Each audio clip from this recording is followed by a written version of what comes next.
Et donc juste pour repréciser donc ce que j'ai dit, ce qui est très important, parce que finalement la question de Fouzia fait le bon rebondissement sur ma partie suivante. Mais juste pour bien préciser dans ce que j'ai dit dans la partie 1, cette Union européenne est effectivement l'incarnation des impérialismes nationaux, mais elle fait quelque chose de plus, c'est qu'elle instaure des règles qui s'imposent aussi aux générations futures.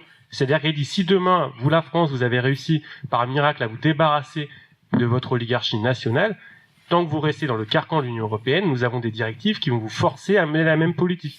Et dès qu'on a un État qui dévie très légèrement de la trajectoire, que ce soit sur les questions économiques, commerciales ou même sur les questions géopolitiques. Donc, j'ai donné des exemples parfois du passé de la France où la France avait un peu une politique étrangère indépendante.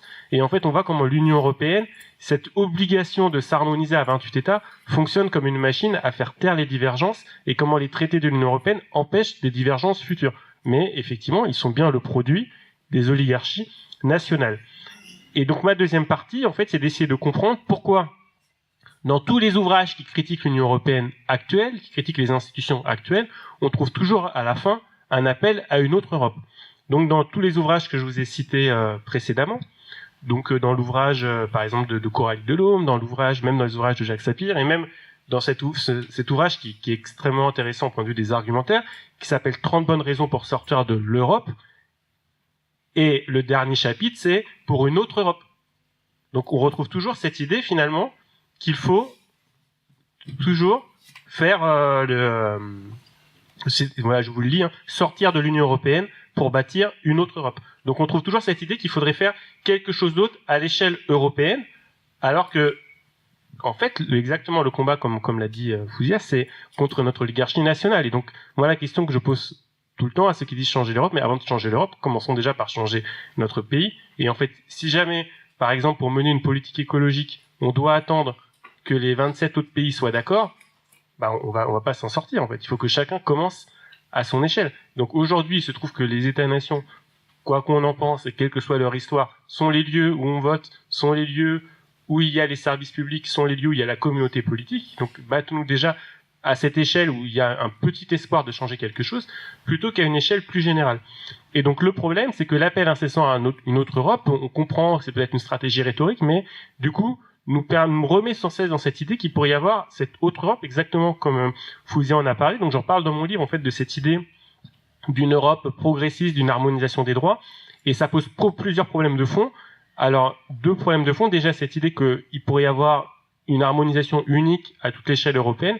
Et je donne l'exemple du travail de nuit des femmes, ce qu'on appelait la clause de l'européenne la plus favorisée, où à un moment donné, les instances européennes, les juridictions européennes, ont demandé à la France d'autoriser le travail de nuit des femmes qui était auparavant interdit. Car de leur point de vue à eux, ça constituait une avancée pour les droits des femmes. Alors qu'on a des travaux en fait qui montrent que le travail de nuit augmente la mortalité. Et donc on peut argumenter bien au contraire. Alors en fait on peut donner des arguments d'un côté comme de l'autre. Et en fait il n'y a pas de norme unique qu'on pourrait imposer à une échelle. Il faut que ce soit chaque peuple qui décide à un moment donné ce que lui-même considère comme étant une avancée ou pas une avancée.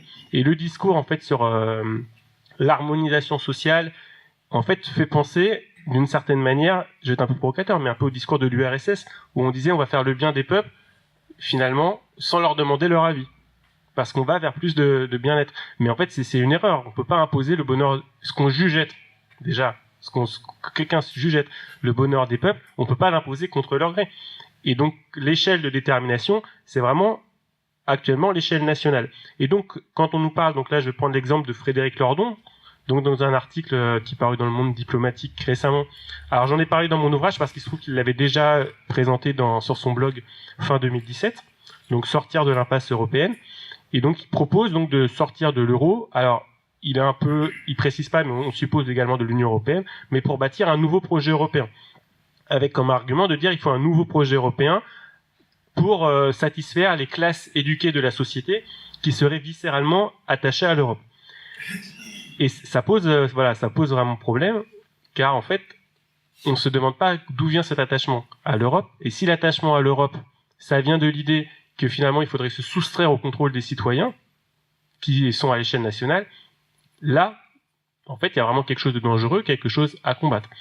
Alors, un peu plus tard dans mon livre, j'explore une autre hypothèse, donc où là, on pourrait justifier l'européisme, donner donner des bonnes raisons pour être européiste, mais qui finalement s'avéreront également être fausses. Mais là, j'insiste sur le fait qu'il y a des mauvaises raisons pour être européiste. Donc c'est pour ça que je présente dans cette partie de l'Europe comme un rapport de domination sociale, un rapport de domination de classe, un moyen en fait en s'affirmer européen peut être un moyen pour les classes privilégiées.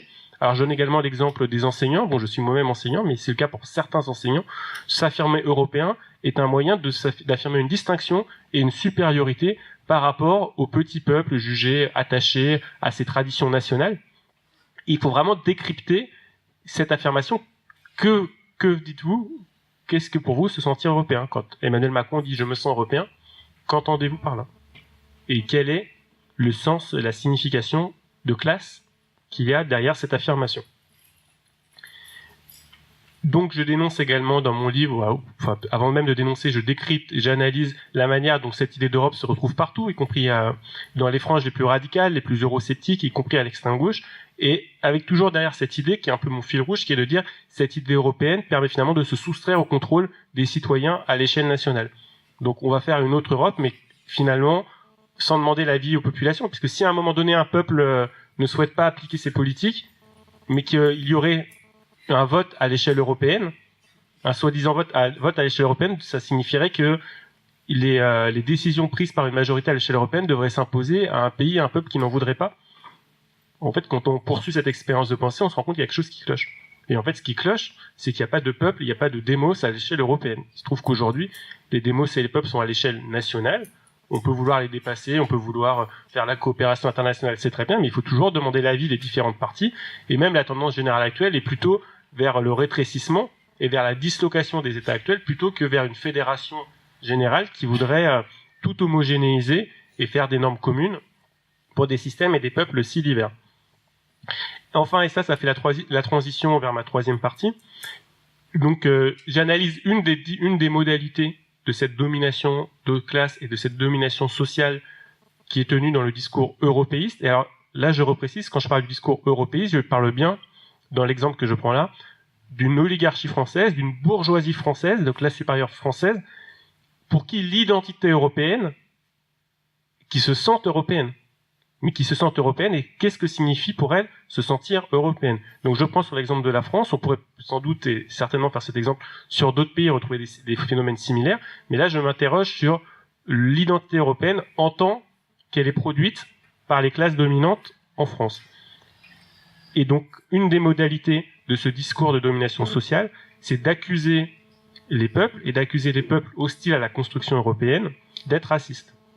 Et donc là, je décrypte en fait un discours pseudo et censément antiraciste, mais qui en fait remet l'origine du racisme et accuse de racisme les classes populaires, et qui finalement permet à l'Union européenne, et en fait là c'est même plus large que l'Union européenne, permet à la bourgeoisie qui se revendique d'identité européenne de s'affirmer antiraciste en disant on va faire l'Europe, on va faire les droits de l'homme, on va faire les droits humains, on va protéger les minorités, cette idée d'une Europe qui serait protectrice des minorités, cette idée aussi d'une Europe qui serait un continent ouvert et accueillant, ce qui n'est pas le cas, mais en fait, à force d'entendre toute la journée dans les médias, quand on entend toute la journée des gens dire que l'Union européenne ou que l'Europe serait la tolérance, la paix, ouvert aux 4 vents, en fait, ça donne des idées aux gens qu'il y aurait réellement, par exemple, une invasion migratoire en France ou en Europe, en fait. Ce qui est faux quand on regarde les chiffres. Mais finalement, on a un discours censément antiraciste, mais qui lui-même est producteur de réactions xénophobes et de réactions racistes. Et je parle notamment de l'imposture du Front républicain.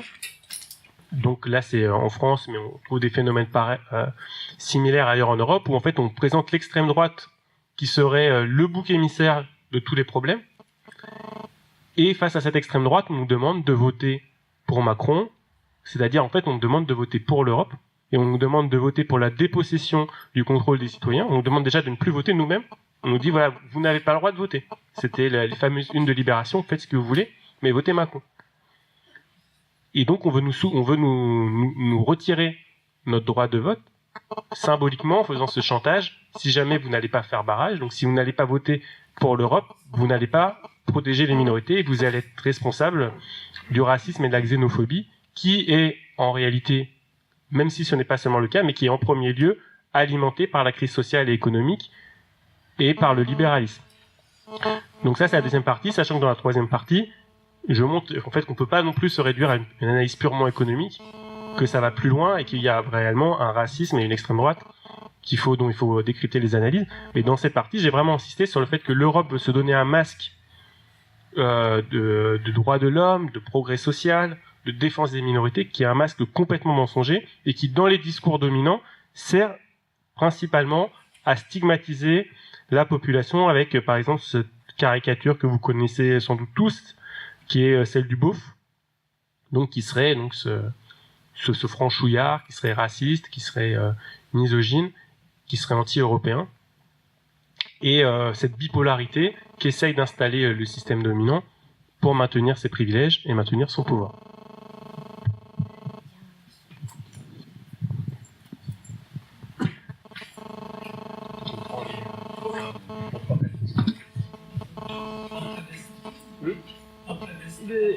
Ton téléphone.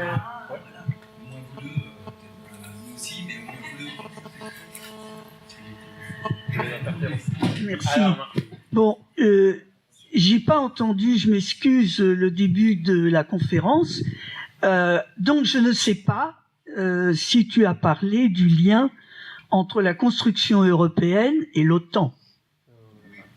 Bon, parce qu'on peut pas parler aujourd'hui de l'Europe sans cette fameuse adhésion à l'OTAN. Pour la Macédoine, ça se pose, et pour d'autres pays aussi. Bon, alors je passe, puisque tu en as à parler.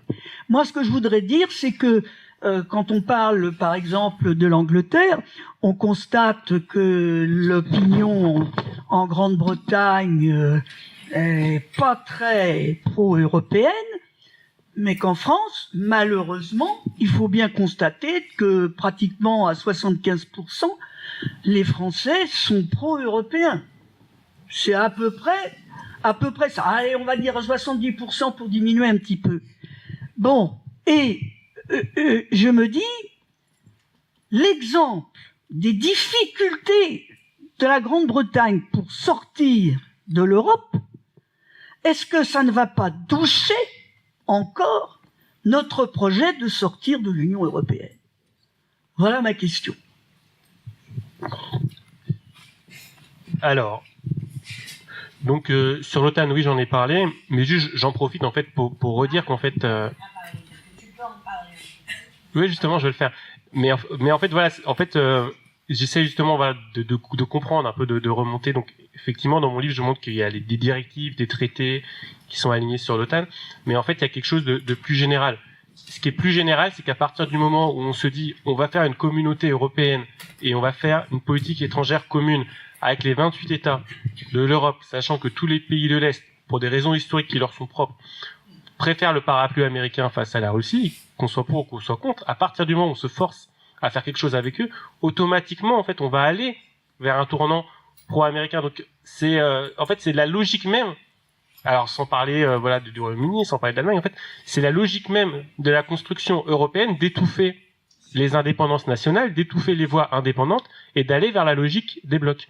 Et donc, en fait, c'est même plus large que l'Union européenne, c'est l'idée même européenne, et c'est reconnu par Macron qui a dit il faut une armée européenne pour faire face à la Russie et à la Chine.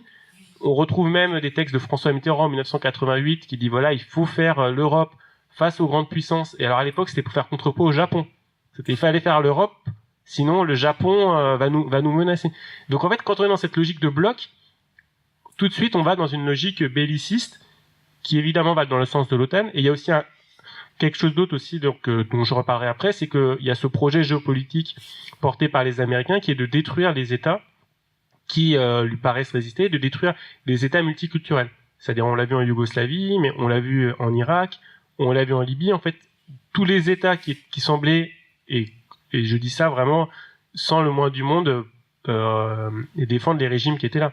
Mais en fait, on avait des États qui étaient basés sur des idées politiques, qui étaient sur des idées territoriales, et qui ne discriminaient pas en fonction de la religion ou de l'appartenance, et c'est remplacé par des entités groupionnes.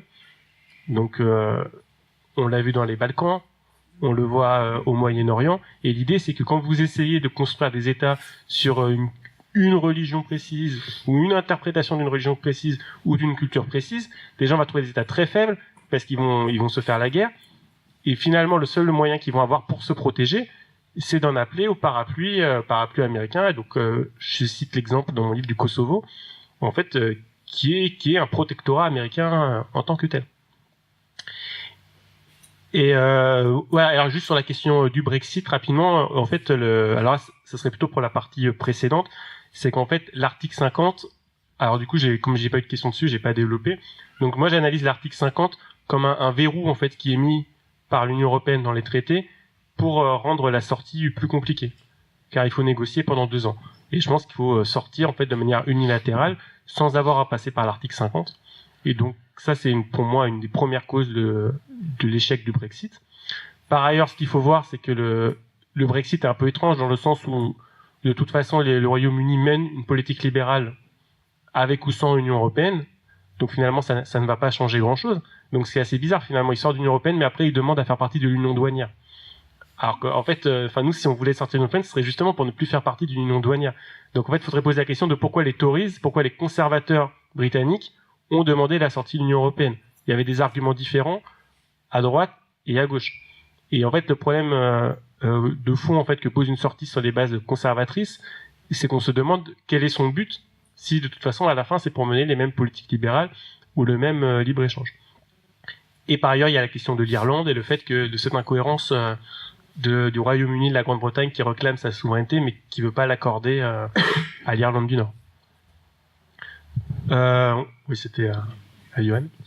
Moi, j'ai une question à te poser qui va reprendre du coup ce que vous disiez sur les États-Unis et puis les passages qu'il y a eu sur l'Allemagne.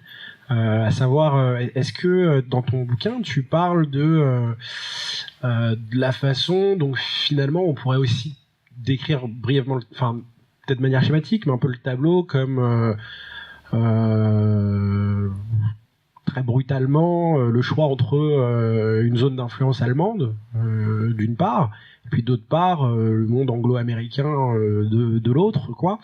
Quand on et de ce point de vue-là, est-ce que ça mériterait pas de se rapprocher plutôt des démocraties libérales de longue haleine? J'entends plutôt les Anglais et les Américains. Emmanuel Todd sort de ce corps. Mais non, mais parce que c'est vrai que tout à l'heure on parlait de la responsabilité de l'Allemagne. Et c'est vrai que moi j'étais assez d'accord avec monsieur et le monsieur qui vient de partir sur l'idée que t'as raison de dire que l'euro est structurellement full bordel.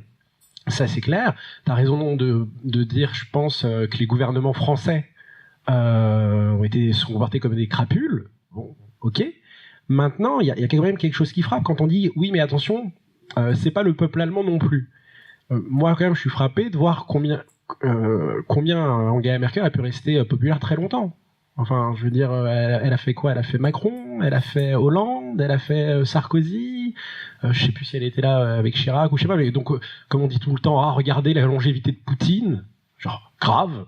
La longévité de Angela Merkel, c'est pas pour dire que c'est grave, mais bon, c'est à prendre en compte, tandis que en France, les gouvernements successifs ont pas cessé de perdre de la crédibilité.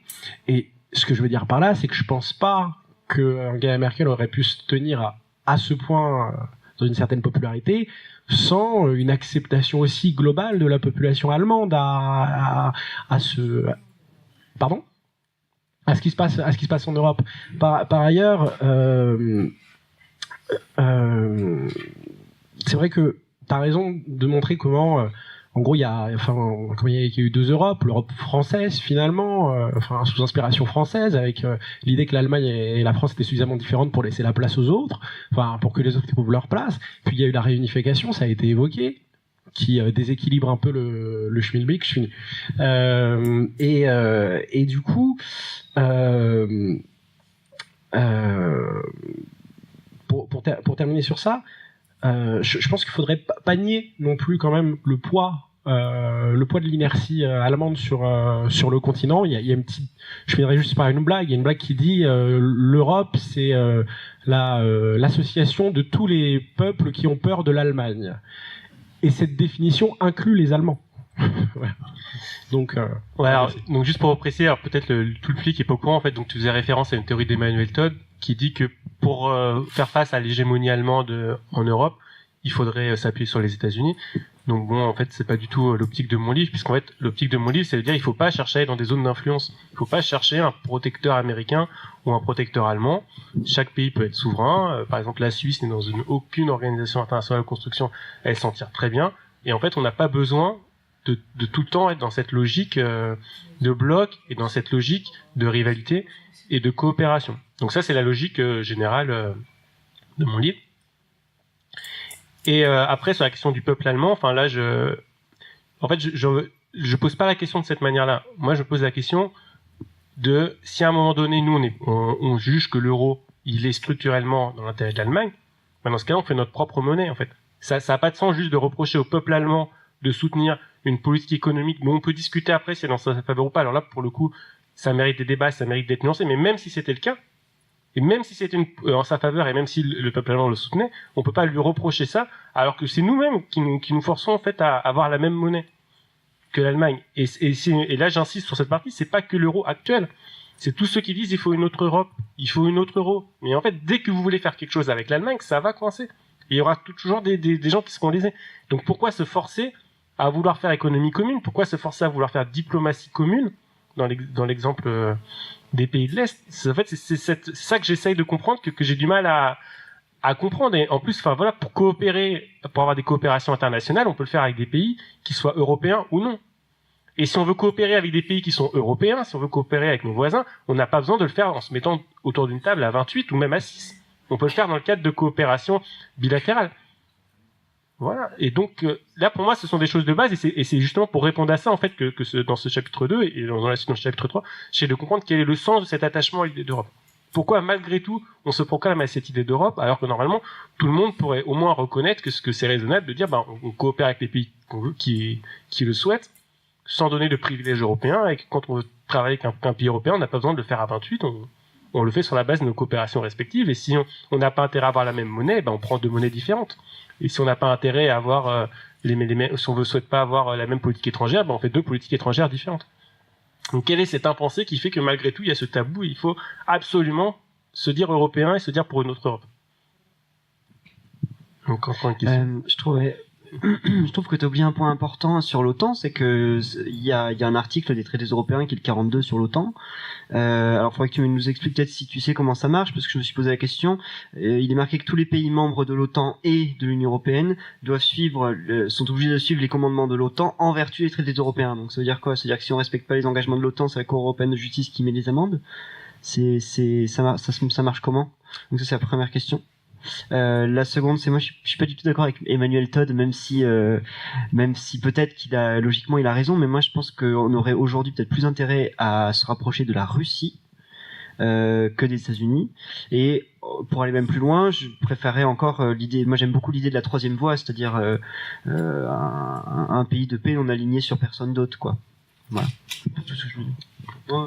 Ouais, donc je me doute.